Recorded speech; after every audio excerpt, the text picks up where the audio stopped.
मैं अयोध्या नरेश दशरथ पुत्र एवं प्रभु श्री राम का अनुज लक्ष्मण महापंडित महाज्ञानी रावण को गुरु रूप में सादर प्रणाम करता हूं। आयुष्मान भव लक्ष्मण। कहो, अपने जीवन की इस अंतिम बेला में मैं तुम्हारे किस हित की पूर्ति कर सकता हूं? हे महामना, नीति, धर्म, राजनीति एवं समस्त वेद शास्त्रों के ज्ञाता, आप अपने ज्ञान और अनुभवों की दीक्षा से लक्ष्मण के जीवन का मार्ग प्रशस्त करने की कृपा करें। मैं देख रहा हूं लक्ष्मण कि तुम एक योग्य शिष्य की पात्रता लेकर उपस्थित हुए। अस्तु, मैं अपने जीवन के कुछ अनुभव तुमसे अवश्य साझा करूंगा। हे सुमित्रा नंदन, अहंकार चाहे सत्ता का हो या सौंदर्य का, शक्ति का हो या भक्ति का,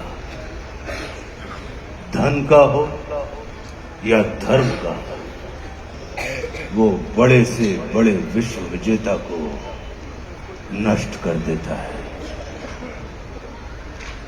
इसका प्रत्यक्ष उदाहरण ये त्रिलोक विजेता, विद्या विशारद, महापंडित रावण है। अहंकार में तीनों गए, कुल, गौरव और वंश। ना मानो तो देख लो इस रावण का अंत। लक्ष्मण, रावण को अपने ज्ञान का अहंकार था और तुम्हारे भाई राम को अहंकार का ज्ञान था। लक्ष्मण, जीवन में सफल होने के लिए शत्रु दृष्टि और मित्र दृष्टि का भेद आना अनिवार्य है। मित्रता भले ही अपने समतुल्य या अपने से निम्न स्तर के व्यक्ति के साथ कर लेना, किंतु शत्रुता सदैव अपने से योग्य व्यक्ति के साथ ही ठानना, क्योंकि ये जगत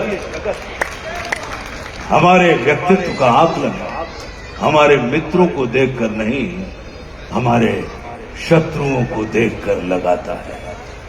जितना बड़ा और गरिमापूर्ण हमारा शत्रु होता है, उतने ही बड़े और गरिमापूर्ण की ख्याति को हम प्राप्त होते हैं। देखो ना, इस जगत ने जो कुछ राम से जुड़कर प्राप्त नहीं किया, उसे रावण ने राम से लड़कर प्राप्त कर लिया। लक्ष्मण, वे हमारे शत्रु ही होते हैं जो हमारे अंदर सुप्त पड़ी हुई ऊर्जा को जागृत करने का कार्य करते हैं। हमारा शत्रु ही होता है जो हमें असुरक्षा से निकालकर सुरक्षा में जाने की प्रेरणा देता है। वो हमारा शत्रु ही होता है जो हमें अपने सीमित वृत्त से निकालकर अपने वृत्त को असीमित करने की प्रेरणा देता है। इसलिए शत्रु तिरस्कार का नहीं, नमस्कार का पात्र होता है। कभी अपने शत्रु को नमस्कार करके देखना, वो तुम्हारा परिष्कार कर देगा। लक्ष्मण, जैसे शरीर को संचालित करने वाला मस्तिष्क आकार में शरीर से बड़ा नहीं होता, गज को संचालित करने वाला अंकुश आकार में गज से बड़ा नहीं होता, वैसे ही व्यवस्था को संचालित करने वाले व्यवस्थापक को कभी भी व्यवस्था से बड़ा नहीं होना चाहिए। ये सारा नीति ज्ञान तुम्हारे भाई श्री राम तुम्हें स्वयं दे सकते थे, किंतु उन्होंने तुम्हें मेरे पास भेजा। जानते हो क्यों? लक्ष्मण, मेरी संस्कृति असुर की है, लेकिन मैं प्रकृति से एक तपस्वी हूं, साधक। और किसी भी व्यक्ति को अपने अंतिम समय में अपनी संस्कृति के अनुसार नहीं, अपनी प्रकृति के अनुकूल कर्म करने चाहिए, तब उसे मृत्यु नहीं, मुक्ति प्राप्त होती है। और राम रावण को मारना नहीं, तारना चाहते हैं। तभी तो उन्होंने मेरे अंतिम समय में मेरी प्रकृति के अनुकूल उपदेशात्मक कर्म करवाकर मेरी मुक्ति के मार्ग को प्रशस्त कर दिया।